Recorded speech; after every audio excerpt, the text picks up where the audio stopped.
Kaamoy niya yung ano.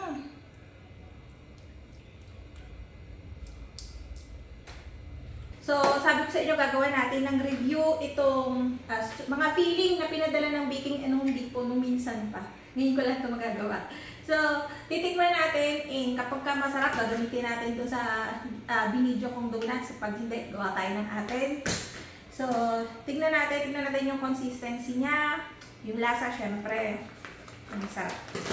Bali, ito ay strawberry filling, 295 pesos per 2 kilos na. Tagkakaunti lang yung taste test natin kasi gamitin natin ito mamaya.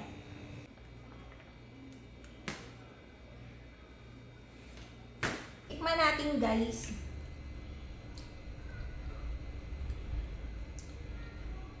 Sakto lang. Ano siya, andun yung citrusy na flavor ng strawberries. Hindi siya lasang gamot. Yun yung pinaka-importante. Kasi meron mga ganito na may katry na ako nito dati. Mga lasang gamot. For me, sakto lang. Masarap, lalo na mura. Masarap siya pang palaman. Lalo na pag nasa donuts na. Pero ako kasi, gumagawa ako ng from the scratch lagi. Kaya medyo mataas yung standard natin. Pero may kalasa siya na ginagamit sa mga sikat na ano na. May mga sikat na donut store na. So, ito yung consistency niyan. Again, hindi siya ganun kalapot, hindi siya ganun kalabnaw. Perfect yung consistency para sa filling. Pero again, sanay kasi nga ako sa from the scratch. Ito, perfect to kasi nga, hindi siya lasang artificial, hindi siya lasang gamot. Kaya, goods para sa presyo. So, try naman natin itong blueberry.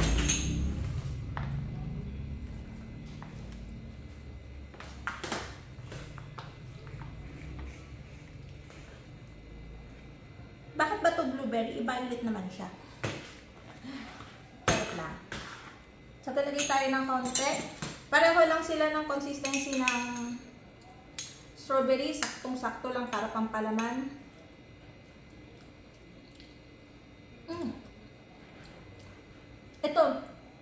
Ito pasadong-pasado sa akin. Yung strawberry, pasado lang. Ito pasadong-pasado sa akin. Masarap siya. Parang yung mga nasa, kasi sanay yun. Sanay kasi tayo sa, sa inkan na mga yung mga prepared na blueberry filling. So, ito, katulad lang din nun. Promise. Wala lang siyang buo-buo. Katulad ng mga nasa inkan, pero ganun-ganun yung lasa niya. So, pasado yung blueberry filling. Again, 280 pesos per kilo, at 2 kilos na pasok na pasok. Kaya natin yung Bavarian. Bavarian, gamit na gamit to. So,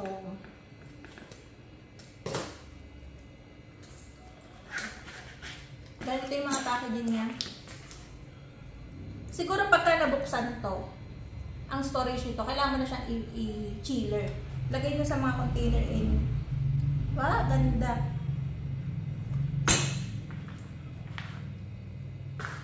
Siyempre, amoy natin. Kasi ang Bavarian, usually yan, vanilla flavor talaga dapat yung mangingibabaw niyan and creaminess ng egg yolk. Kaamoy niya yung ano.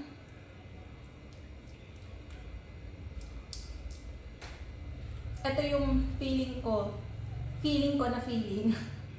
Ito yung sa tingin kong magugustuhan nyo. Ito talaga yung flavor ng Bavarian sa mga donut shop. Ito yun. 260 pesos, again, for 2 kilos. Hindi ka na magluluto. Pasok to. Ito na rin yung gagamitin ko sa Bavarian. Goods na goods yung Bavarian. Ang galing.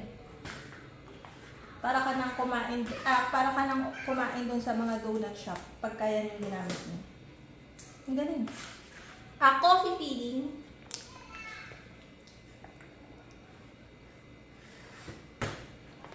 Yung consistency nila, perfect talaga pang yun yung isang kagandahan kasi perfect talaga siya pang pang palaman. Lasang Nescafe. Lasang custard, lasang Bavarian na may Nescafe. Masarap, matapang yung pagka-coffee niya. Matapang, ano, lasang-lasa mo talaga na coffee siya. 260 pesos, again, sulit na sulit. Ang i-rate ko, ang top 1 ko is Bavarian. Ito yung number 1 ko.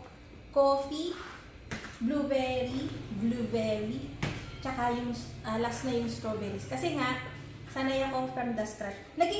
From the scratch din ako ng blueberry. Meron ako na paano sa inyo. Meron ako ditong ginagamit na, gumagawa din ako ng feeling na from the scratch na blueberry. And ganoon din naman yung kinakalabasin. Pareho lang din nung mga nasa inkan. So, yun. Ito yung pagkakasunod-sunod. Try nyo para maprobahan nyo na totoo yung sinasabi ko. Pero pang feeling, goods na goods to. So yun lang, hintayin nyo yung paano natin siya ipalaman doon sa mga donut na pinapaalsa ko. So yun lang. Thank you. Para yung pinapaalsa nating donut. So abangan nyo later. Yan yun.